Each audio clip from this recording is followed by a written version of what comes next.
दोस्तों लखनऊ से अहमदाबाद जा रहा हूँ तो 2024 में क्या प्रोसीजर होती है टिकट बुकिंग से लेकर घर पहुँचने तक वो सब कुछ इस एपिसोड में बताऊँगा। मेट्रो स्टेशन पे पहुँचा हूँ। सबसे नज़दीकी मेट्रो स्टेशन मुझे आईटी कॉलेज मिला, तो डालीगंज उतर जाइए। मैं वैसे सीतापुर से पहले आया और उसके बाद यहाँ से डालीगंज से होते हुए आईटी कॉलेज आया हूँ और अब यहाँ से हम आगे एयरपोर्ट में जाएंगे। 50 रुपये भाड़ा हुआ, लेकिन क्या है कि एयरपोर्ट के पास बहुत ही भीड़ रहती है, तो उससे आप बच सकते हैं अगर आप मेट्रो का इस्तेमाल करते हैं। चलिए दोस्तों, फटाफट की स्टाइल में आज का व्लॉग शुरू करते हैं। बने रहिए, आगे एयरपोर्ट भी दिखाऊंगा और एयरपोर्ट का मेट्रो स्टेशन भी दिखाऊंगा। की तरफ मेट्रो आ रही है। लखनऊ मेट्रो बेस्ट है अगर आपको भीड़ भाड़ से बचना है। और दोस्तों कम से कम एयरपोर्ट 2 घंटे पहले जाने की ट्राई करिए। मैं ऑलरेडी थोड़ा सा लेट हूँ, ठीक है। 1:30 बजे की फ़्लाइट है मेरी और अभी 12 तो यहीं बज गए हैं, लेकिन मेरे पास जो है लगेज डालने के लिए नहीं है, सिर्फ हैंड लगेज है और एक बैग है, तो मुझे कोई टेंशन नहीं है। लेकिन आपके पास फैमिली है तो ट्राई करिए 2 घंटे से या कम से कम 1.5 घंटे पहले तो आप एयरपोर्ट पहुंच जाए।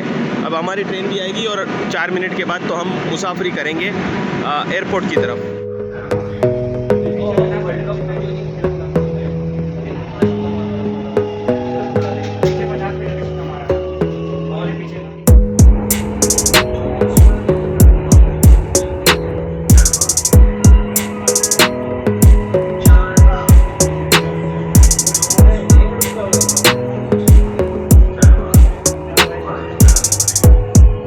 दोस्तों मैं पहुंच गया हूं। अभी जस्ट चेक इन मुझे करना है और 10-15 मिनट की देर है, तो मैं आपको मेट्रो स्टेशन नहीं दिखा पाया। चलिए फटाफट चेक इन करते हैं। आई है क्योंकि बस को भरोसा नहीं होता, ट्रैफिक का भरोसा नहीं होता। अभी फ़्लाइट 12:25 की है। टाइम से पहुंचा हूँ, बोर्डिंग हो रहा है पीछे। पूरी प्रोसेस मैं आपको बताता हूँ आगे, जो कि अभी मैंने थोड़ा लेट पहुँचा, तो आप जैसे एंट्री कर लेंगे तो यहाँ पर आपके लिए वेट किया जाएगा। तो मैंने जो हैंड बैगेज मेरा था वो मैंने मेरे साथ ही ले लिया है, ठीक है। अब चेक इन करके आगे की बात बता दोस्तों। अभी बस में जा रहे हैं हम, तो पहले आप जैसे ही एंट्री करेंगे आपकी टिकट देखी जाएगी। टिकट के साथ आपका क्या कहते हैं आईडी प्रूफ देखा जाएगा। हम दूसरी बस में जाएंगे, आईडी प्रूफ देखा जाएगा और आईडी प्रूफ के बाद आपकी एक एंट्री हो गई। अब आपको बोर्डिंग पास लेना है, तो आप चले जाएंगे बोर्डिंग पास के पास और अपना जो बैगेज है वो डलवा देंगे, जिसकी 15 किलो तक लिमिट रहती है। पर पर्सन एक बैग रहता है, 2 लोग हैं तो 2 बैग होंगे। तो इस तरीके से आप वहाँ पर एंट्री करवाएंगे, आपको बोर्डिंग पास मिलेगा। बोर्डिंग पास लेकर आपको बोर्डिंग गेट नंबर पता चलेगा, तो बोर्डिंग गेट नंबर से जैसे आप एंट्री करेंगे, ठीक है, उससे पहले आपका सिक्योरिटी चेक इन होगा। सिक्योरिटी चेक इन में आपकी पूरी सिक्योरिटी देखी जाएगी। उसमें खास करके लैपटॉप है वो अलग करना होगा, चार्जर वगैरह अलग करना होगा, बेल्ट निकालना होगा, पर्स निकालना होगा, ये सारी चीज़ें अलग अलग ट्रे में रखनी होगी। साथ में बैग है तो बैग को भी डालना होगा। तो पूरा स्कैनिंग होगा, साथ में आपको भी चेक करेंगे।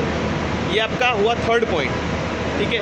3rd पॉइंट से पहले एक होता है कि आपका बारकोड स्कैनर होगा कि आपने अंदर एंट्री कर ली है, जो आप बोर्डिंग पास बनवा के आएंगे उससे, उसके बाद और सिक्योरिटी चेक इन से पहले कि आप अंदर आ चुके हैं, आप बोर्डिंग पास ले चुके हैं, ठीक है। उसके बाद सिक्योरिटी चेक इन जैसे मैंने बताया वो सब चीज़ें अलग अलग होंगी। देखिए पीछे बस खड़ी है, ये देखिए। और उसके बाद फाइनल यहाँ पर आ जाएगा कि आप बिल्कुल बस में या तो जो ऊपर फ्लाईओवर से आप अंदर जाएंगे, ठीक है, वो आप आ चुके हैं। वहाँ पर आपका एक और स्कैनर होगा।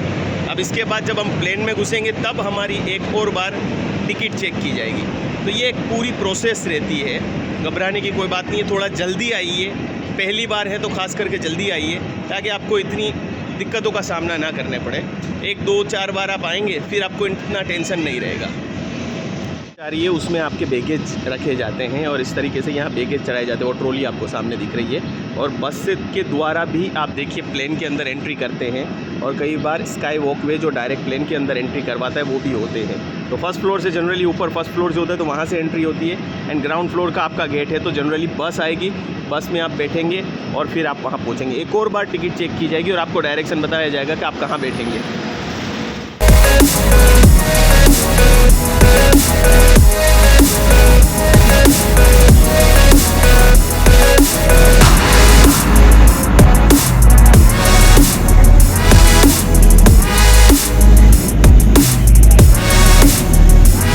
दिखा रहे हैं, आप देख सकते हैं अपना बोर्डिंग पास और फिर एंट्री कर रहे हैं ऊपर की ओर, ठीक है। 45 मिनट पहले जो है बोर्डिंग गेट स्टार्ट कर दिया गया, ठीक है। बोर्डिंग स्टार्ट कर दी गई और लगभग दोस्तों 25 मिनट पहले या 20 मिनट पहले आपको फिर एंट्री नहीं मिलेगी अगर आप इतना लेट आएंगे तो।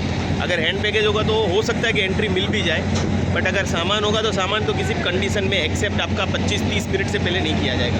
तो मिनिमम 1 घंटा पहले तो आने की ट्राई करिए ही, वरना आपका टोटली लॉस हो जाएगा और फिर आपको यहाँ वहाँ दौड़ना पड़ेगा। नया टर्मिनल बन रहा है, पहले पुरानी स्टाइल में था, अब नया टर्मिनल बन के ऑलमोस्ट तैयार है। तो ये इंटरनेशनल बन रहा है, हम डोमेस्टिक की तरफ से आए हैं। टर्मिनल 2 कहा जाता है इसको, टर्मिनल 1 कहा जाता है। अब हमारी टिकट चेक करेंगे और हम आगे बढ़ेंगे। टाइम अगर जा रहे हैं तो आपको बहुत ख्याल रखना है, क्योंकि पहली बार में आप जितना जल्दी आ सके उतना अच्छा है। तो और ये देखिए, अब प्लेन में नज़दीक से आपको दिखा रहा हूँ किस तरीके से ये होते हैं। बोइंग सीरीज़ है, एयरबस A320 समथिंग है। 24 घंटे पहले जो है वेब चेक इन अब कंपलसरी हो गया है। मतलब वेब चेकिंग में आपको डिक्लेरेशन देना है कि आप कुछ हार्मफुल चीज़ अपने साथ नहीं ले रहे हैं, अल्कोहल है या फिर कोई नुकीली चीज़ है, ऐसा कुछ आपके साथ नहीं है। ये आपको खास ख्याल रखना है। 24 घंटे पहले आप वेब चेक इन ज़रूर कर लीजिए, वरना यहाँ आकर आपको दिक्कत होगी, यहाँ भाग दौड़ करना है जिसमें आपका टाइम जाएगा। चलिए अब अंदर एंट्री करते हैं। काफ़ी भीड़ है तो थोड़ा रुक जाते, मेरे पीछे भी वैसे कोई है नहीं, ठीक है। तो आप फ्रीक्वेंट फ्लायर जब बन जाएंगे 2 से 3 बार, फिर आपको सारी प्रोसीजर पता चल जाएगी, क्योंकि हर साल में कुछ प्रोसीजर में 19-20 फ़र्क आता है। तो ये 2024 का मैं वीडियो लेटेस्ट बना रहा हूँ आप लोगों के लिए, ताकि आप लोगों को कोई दिक्कत आए नहीं। चलिए अब अंदर चलते हैं। थोड़ी पीछे की साइड है, ठीक है, लगभग 28 तक की रो होती है। हमारी 19 विंडो वाली सीट है, ठीक है। चलिए बैठ जाते हैं। पहली बार प्लेन देख रहे हैं, अब तो जो कि आम सी बात है, लोग फ्लाइट करते हैं। दोस्तों पिछले लगभग मैं 2024 व 2008 से कंटिन्यूस फ़्लाइट यूज़ कर रहा हूँ, जिससे काफ़ी एक्सपीरियंस हो गया है, ठीक है। लगभग ट्रेन की मुसाफरी मैंने पिछले 12 सालों में 2 से 3 बार की है, और थोड़ा सा मुझे लगता है कि नहीं, ये टाइम सेविंग भी रहता है, तो ये काफ़ी कन्वीनियंट ऑप्शन है ट्रैवलिंग का। अब दोस्तों एक इंटरेस्टिंग बात हुई, जब मैं अहमदाबाद से लखनऊ की ओर फ्लाइट में आ रहा था, तो तब मुझे फेयर कई दिनों तक 7000 था शायद ईद की वजह से हो सकता है, बिकॉज ईद नज़दीक थी, एंड कई दिनों तक 7000 रुपीज़ रहा। लेकिन जब मैं रिटर्न जा रहा हूँ, मुझे लास्ट डे तक 5500 रुपीज़ ही टिकट का प्राइस दिखा रहा था। और मैंने जस्ट समझ लीजिए 22-23 घंटे पहले कल ही मैंने टिकट बुक करवाई और आज मैं जा रहा हूँ, और वही प्राइस पड़ा जो मैं 1 महीने पहले देख रहा था, वही था, और कल मैंने बुक करवाई तब भी वही था। तो कई बार दोस्तों रूट वाइज, डिमांड वाइज इनकी प्राइस जो है फ्लक्चुएट करती है। ये होते हैं कि आपको सीट बेल्ट कब बांधे रखना है, कब बांधे हुए नहीं रखना है, कब सिगरेट तो पीनी ही नहीं है, इलेक्ट्रॉनिक सिगरेट या किसी भी तरीके की, क्योंकि धूम्र की जो यंत्र होते हैं वो लगे होते हैं।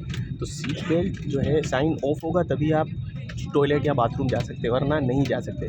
जब प्लेन टर्ब्यूलेंस करेगा, हिलेगा, तब भी सीट बेल्ट साइन ऑन होगा, और शुरुआत में जब टेक ऑफ या लैंडिंग करने से 10 या 15 मिनट पहले ये सीट बेल्ट साइन ऑन रहती है। लगभग बीच में जब प्लेन आसमान में 35,000 फीट से ऊपर होगा, तभी ये जो साइन है दोस्तों ऑफ की जाती है, तब आप वॉशरूम वगैरह जा सकते हैं, ठीक है। और अगर आपको कोई हेल्प चाहिए तो आप ऐसे नंबर यहाँ पे बटन दबाकर कह सकते हैं कि आप बटन दबा सकते हैं। तो जो मैम हैं, जो एयर होस्टेस हैं, वो आपके पास आएंगी और पूछेंगी आपको क्या हेल्प चाहिए, ठीक है। तो कोई भी हेल्प या कुछ जानकारी चाहिए तो आप ये बटन भी दबा सकते हैं।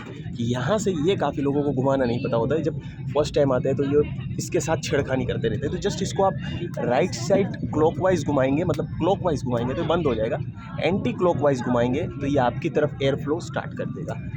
जब लाइट बंद होगी तो आप लाइट भी यूज़ कर सकते हैं पढ़ने के लिए, ठीक है। चलिए अब सीट बेल्ट लगाने के लिए मैं बता देता हूँ। यहाँ से सीट बेल्ट है, कुछ नहीं करना है, बस इसके अंदर आपको जो है ये क्लॉक को डाल देना है।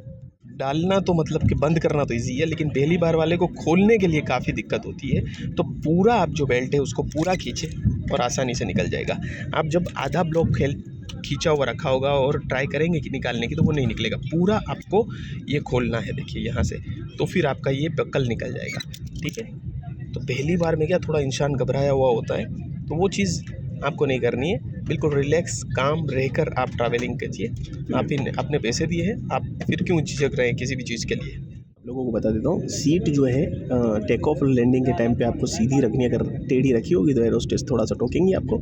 एंड जो ट्रे टेबल होती है, जो यहाँ पर आपके ट्रे टेबल है, ठीक है, ये वाली, ये भी बंद रखनी होती है, बिकॉज झटका आ सकता है और आपको ये इंजर्ड कर सकती है, इसलिए।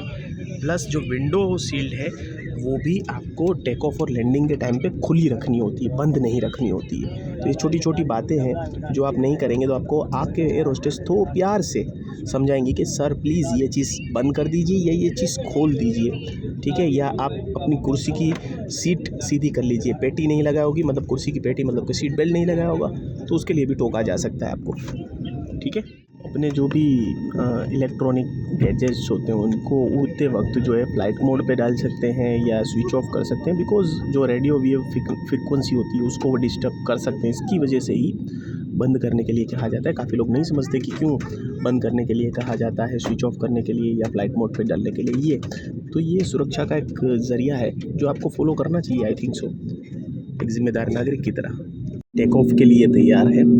अब दोस्तों प्लेन जब एक स्थान से दूसरे स्थान जाता है तो क्या क्या किया जाता है मैं पहले बता दूं। मुझे पता है थोड़ा सा, इसलिए क्योंकि मेरे रिलेटिव जो है वो इस फील्ड में थे, तो मैं आपको बता सकता हूँ कि प्लेन को पहले पूरा चेक किया जाता है इंजीनियर के द्वारा। जो इनके इंजीनियर होते हैं वो पूरा प्लेन चेक करते हैं, टायर प्रेशर चेक किया जाता है और साथ में पूरा उनके पार्ट्स देखे जाते हैं और ये जो फ्लैप्स होते हैं वो किस तरीके से चल रहे हैं नहीं चल रहे, वो सब कुछ देखा जाता है। उसके बाद कप्तान भी एक बार आके प्लेन का मुआयना करता है, सारे फंक्शंस वगैरह चल रहे हैं नहीं चल रहे, और उसके बाद उसको रिफ्यूल किया जाता है, पूरा रिफ्यूल। हमेशा प्लेन को पूरा रिफ्यूल किया जाता है जहाँ से वो अपनी उड़ान भर रहा है, बिकॉज कुछ कह नहीं सकते कि कौन सी इमरजेंसी सिचुएशन आ जाए और उसको आसमान में रुकना पड़े या कहीं पे दूर लैंडिंग करनी पड़े। तो ये सब प्रिकॉशन लिए जाते हैं, फिर आपका प्लेन जो है वो उड़ने के लिए तैयार होता है। अभी हम जा रहे हैं यहाँ से, ये हमारा डोमेस्टिक टर्मिनल है, देखिए एयर इंडिया की फ़्लाइट खड़ी हुई है। तो अभी हम हवाई पट्टी की ओर जा रहे हैं और वहाँ से ये अभी उड़ान लेगा और टाइम लगभग कहा गया था 1:25 का उड़ान का। अभी 1:30 हो रहे हैं और हमने जाने की तैयारी बिल्कुल कर ली है, बिल्कुल टाइम से। सामने एक प्राइवेट जेट भी आपको दूर पड़ा हुआ दिखेगा, ठीक है। ये एयरपोर्ट जो है अदानी के द्वारा जो है ऑपरेट किया जाता है। ये अहमदाबाद का, बेंगलुरु का, ठीक है, और मुंबई का, तो ये सारे जो एयरपोर्ट्स हैं वो अदानी के द्वारा संचालित किए जाते हैं। बिल्कुल आ गए हैं हम, ठीक है। प्लेन टेक ऑफ करने के लिए बिल्कुल दोस्तों रेडी है। अब हम टेक ऑफ करेंगे यहाँ से।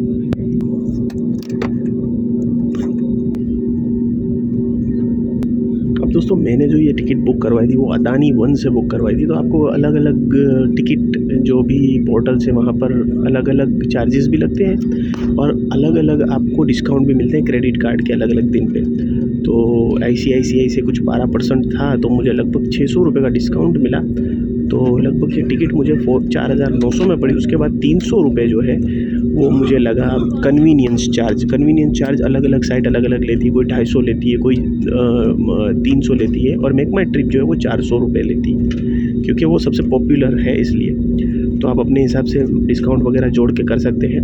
एक और मिथ इस वीडियो में मैं आपके दूर करने वाला हूँ कि काफ़ी लोग कहते हैं कि बार बार फ्लाइट देखने से जो है वो टिकट के दाम बढ़ जाते हैं। ऐसा कुछ नहीं है। इस बार मैंने ढेरों बार दोस्तों प्राइस देखा, आखिरी दिन तक, आखिरी समय तक देखा, तो कोई बढ़ा नहीं, ठीक है। इसकी वजह बढ़ने की कई बार आपको ऐसा लगता है क्योंकि आप देख रहे होते हो सडनली प्राइस थोड़ी टाइम में बढ़ जाता है। उस रूट में व्यस्तता होने की वजह से अगर टिकट्स बुक हुई उस दिन, फॉर एग्जांपल 180 सीटें होती हैं और आप 25 दिन पहले ट्रैवल करने वाले हैं और 25 दिन पहले ही उसकी 50 या 60 सीटें बुक हो चुकी हैं, तो उस दिन की फ़्लाइट महंगी ही धीरे धीरे होती जाएगी क्योंकि उसकी सीट फटाफट फिलिंग हो रही है। और आपको बाकी दिनों में सस्ती दिख रही होगी क्योंकि बाकी दिनों की जो फ़्लाइट होती हैं वो भरी नहीं होगी, तो वहाँ वो बिल्कुल खाली होगी, तो उसका प्राइस वो लोग बढ़ाते नहीं हैं, लेकिन घटाते भी नहीं हैं। आजकल मैंने दोस्तों एक चीज़ ऑब्जर्व की है कि घटाते भी नहीं हैं। अब प्लेन यहाँ से टर्न लेगा और उसके बाद हम रनवे पे पूरा टेक ऑफ करेंगे, तो ये एक ख़ास बात है। हाँ, संडे की ज़्यादातर टिकट महंगी होती है। मैं कल की प्लानिंग कर रहा था कि मैं कल जाऊँ संडे, लेकिन कल की 1000 रुपये टिकट महंगी थी, जिसकी वजह से मैंने सोचा सैटरडे दोपहर को पहुंच जाएंगे और संडे आराम करेंगे। बिकॉज IT इंजीनियर हूँ तो 2 दिन छुट्टी होती है, तो सैटरडे में आराम से पहुंच जाऊंगा 3 बजे 3:30 बजे तक घर पे, और फिर हम मज़े करेंगे। मैं दोस्तों अहमदाबाद से लखनऊ कई बार फ़्लाइट से तो आ ही चुका हूँ। मैं अहमदाबाद से लखनऊ दोस्तों बाय रोड भी आया हूँ। बहुत जल्द उसका ब्लॉग पूरा बना रखा है, वो आप लोगों को देखने को मिलेगा। बाय रोड बड़ा ही मज़ा आया था और कोई भी दिक्कत का सामना मुझे नहीं करना पड़ा था, क्योंकि हाईवे बहुत अच्छे हो गए हैं, नेशनल हाईवे, एक्सप्रेस हाईवे, इसकी वजह से। तो अभी मैंने दिल्ली तक की जर्नी भी डाली है और बाकी एक्सप्रेस वे के वीडियो भी देखने हैं तो चैनल पे जाके देख सकते हैं। अब हम बिल्कुल रेडी हैं टेक ऑफ करने के लिए। ये देखिए स्टार्ट, बिल्कुल तेज़ उड़ान पड़ेगा।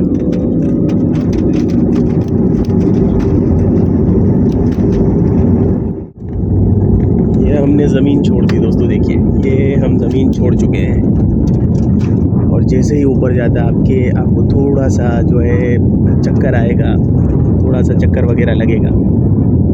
तो ऐसे ही दोस्तों ट्रैवलिंग जर्नीज़ करूँगा तो वहाँ पर मैं आपको यूज़फुल माहिती देता रहूँगा। पूरे इंडिया में मैं घूमता हूँ, घुमाता रहता हूँ, तो आपको कहीं भी कभी भी कोई सिटी में जाना पड़ेगा तो आपको बिल्कुल ही अरे अचानक से चक्कर आ गए बिल्कुल ही, तो मैं आपको पूरी इन्फॉर्मेशन देता रहूँगा। ऊपर से देख लीजिए लखनऊ को कैसा दिख रहा है।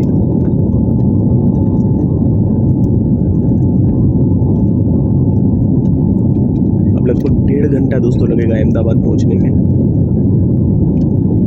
और उसके बाद दोस्तों अहमदाबाद अगर आप पहुंचते हैं, अगर आप अहमदाबाद से, तो अहमदाबाद में बस की सर्विस भी अच्छी चलती है, इलेक्ट्रिक बस चलती है गवर्नमेंट के द्वारा। तो बाहर निकल के वही बस को ही मैं इस्तेमाल करने वाला हूँ। वैसे फ़ोन में बैटरी है नहीं, तो ये व्लॉग कहाँ तक पहुँचेगा वो तो मुझे नहीं पता, लेकिन यहाँ तक पहुँचा दी है जिसमें सारी जानकारी मैंने आपको टिकट से लेकर सब कुछ दे दी है।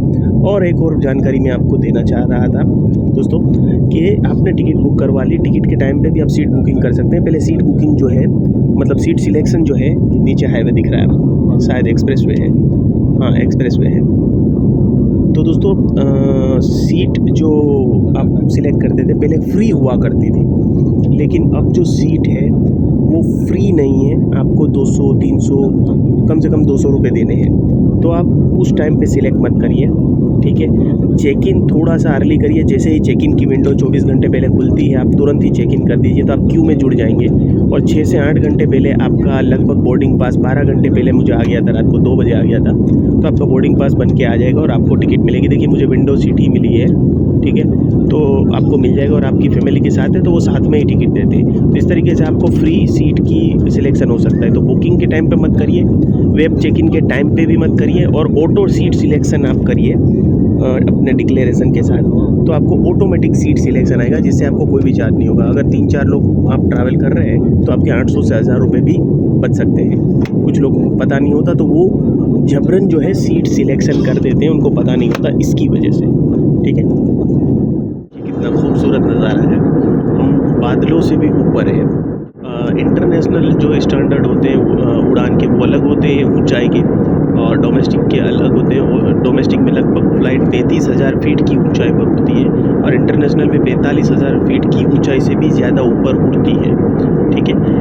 क्योंकि उसमें 45,000 फीट इसलिए ली जाती है कि वो समंदर के ऊपर से उड़ना होता है, और समंदर से काफ़ी जो है ऊपर उड़ना होता है, इसलिए।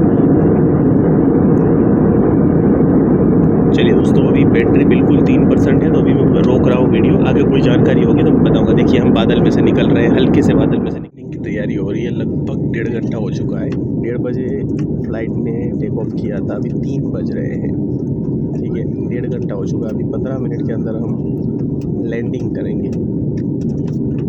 काफ़ी सिटीज़ नीचे दिखाई दे रही हैं, काफ़ी तालाब वगैरह नज़दीक से दिखाई दे रहे हैं। धीरे धीरे नीचे ऊंचाई जो है वो कम हो रही है और नीचे की तरफ प्लेन जा रहा है।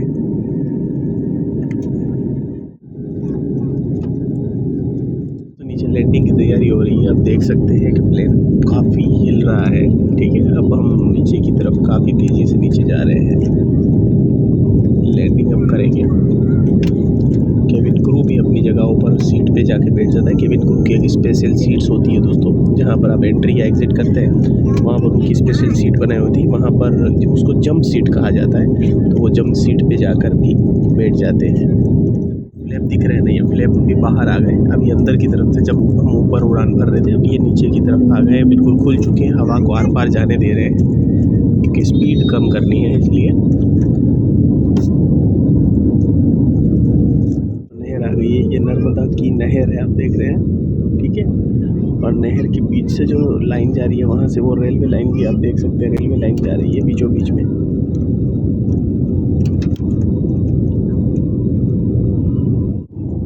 बस हम लैंड करने वाले हैं। आपको नीचे अहमदाबाद दिख रहा होगा, ठीक है, बड़ी बड़ी बिल्डिंगें बन रही हैं अब। इंडिया का सबसे उभरता हुआ शहर हम अहमदाबाद पहुंच गए दोस्तों। बस अभी हम लैंड करेंगे, बिल्कुल नीचे जाते जा रहे हैं।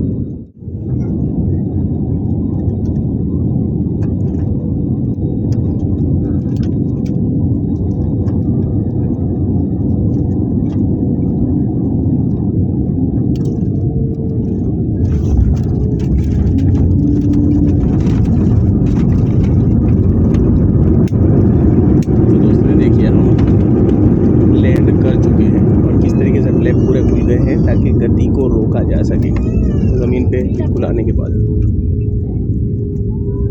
दोस्तों ये नई एयरलाइंस खुली है, इसमें भी मैं बैठ चुका हूँ। अहमदाबाद से दिल्ली लगभग जा रहा था, तब मैंने आकाशा एयर का सिलेक्शन किया था, ठीक है। इसकी भी फ़्लाइट्स काफ़ी चीप रेट पे होती है, लेकिन सबसे ज़्यादा चीप रेट पे आपको प्राइस जो है वो इंडिगो में ही मिलेगी, ये सबसे बेस्ट रेट मिलता है। ये हमें एरो ब्रिज, इसको एरो ब्रिज कहा जाता है, एरो ब्रिज कनेक्ट किया जाएगा, ठीक है। इसको निकाल के सीधा हमारे आगे विंग से लगा दिया जाएगा, मतलब हम आए तब बस हमें मिली, अब इसको एरो ब्रिज से कनेक्ट करके हम फर्स्ट फ्लोर पे सीधा जाएंगे और फिर वहाँ से हम बाहर की ओर निकलेंगे। गया हूँ मैं, ठीक है, ये एरो ब्रिज है, देखिए, ठीक है।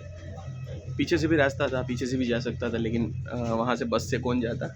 ये देखिए बस फिर आपको इस तरीके से यहाँ सामने उतार देगी और आपको फिर बेल्ट नंबर 2 कहा गया है, लेकिन मुझे तो सामान लेना नहीं है। लेकिन अगर आपको सामान लेना है तो ध्यान से सुनना है और वहाँ चले जाना है, नहीं तो कोई बात नहीं, लोग जहाँ जा रहे हैं वहाँ चले जाएंगे तो भी आपको पता चल जाएगा, बेल्ट के पास लिखा हुआ होगा। आखिर बता नहीं सकती, हम निकल रहे हैं, हमारे बाद ये वेट कर रहे हैं कि कब लोगों को अंदर भेजा जाएगा। जैसे ही पूरा प्लेन खाली हो जाएगा, इसी प्लेन में दूसरे यात्रियों को भेजा जाएगा, प्लेन पूरा इंजीनियर के द्वारा चेक किया जाएगा और फिर आगे बढ़ेगा, जैसे मैंने रास्ते में बताया। यह है अहमदाबाद का एयरपोर्ट, ठीक है।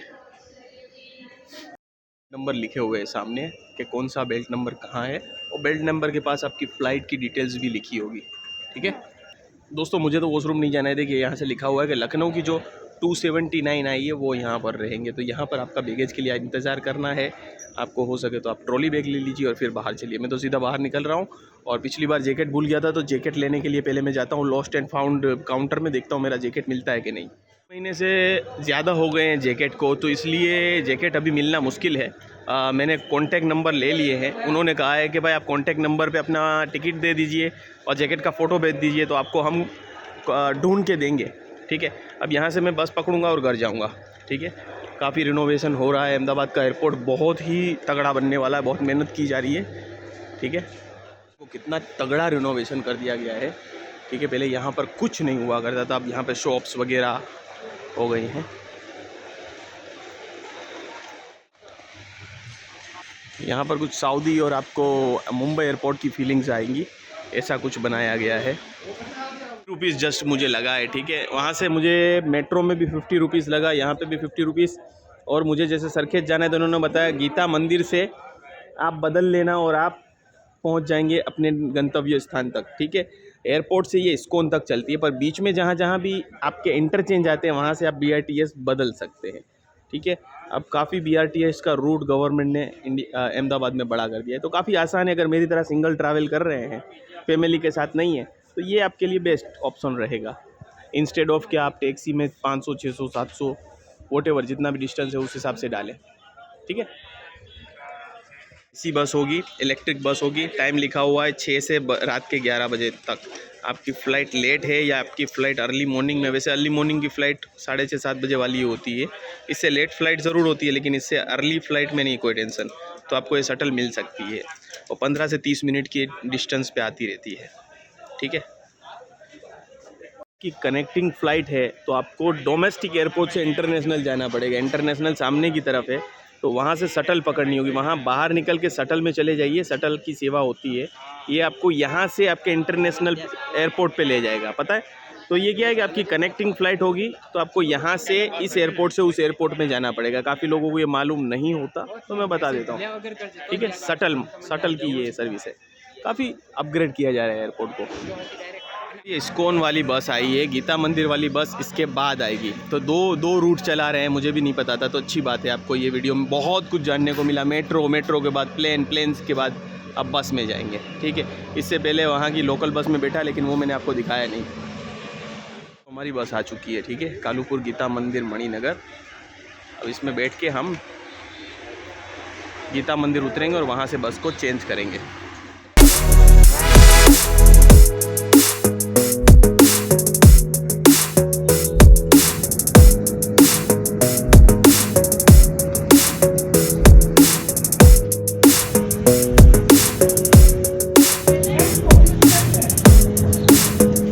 स्टेशन आ गया, कालूपुर रेलवे स्टेशन। तो अगर एयरपोर्ट के बाद आपको जाना है कहीं और, आपकी ट्रेन की टिकट है, तो आप यहाँ उतर सकते हैं। मतलब BRTS आपको यहाँ पर पहुँचा देगी, ठीक है।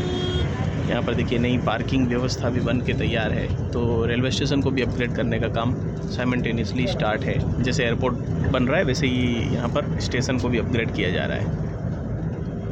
फिर आ गए गीता मंदिर से, आपको ये सामने की तरफ बस स्टैंड है। यहाँ उतरकर आपको गुजरात के किसी भी कोने में आप बस सर्विस से जा सकते हैं, जो लोकल होती है स्टेट ट्रांसपोर्ट, उससे जा सकते हैं। चलिए पूछते हैं हमें कौन सा प्लेटफॉर्म से कहाँ जाना है। पूछने में मुझे 40 मिनट जैसे लगी। अभी मुझे जहाँ जाना है, सरखेज जाना है, तो साणंद सर्कल बता रही है कि 14 मिनट के बाद आएगी। आपको जहाँ जाना है वहाँ आप जो इंटरचेंज करना है वो आप देख लीजिए, उस हिसाब से आप अपनी बस यहाँ पर बदल सकते हैं, ठीक है।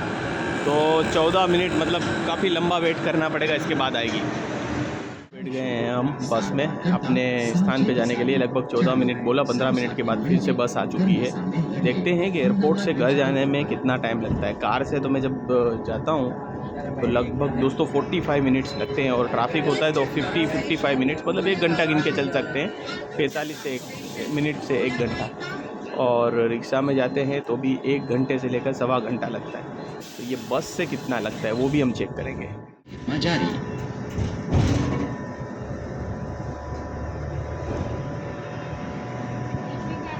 बस ने 5 मिनट पहले उतारा, बस ने उतारा, वहाँ से मैंने रिक्शा लिया और रिक्शा लेकर बस मैं अपने घर के पास आ गया हूँ। ये जो गेट दिख रहा है वो मेरा घर है।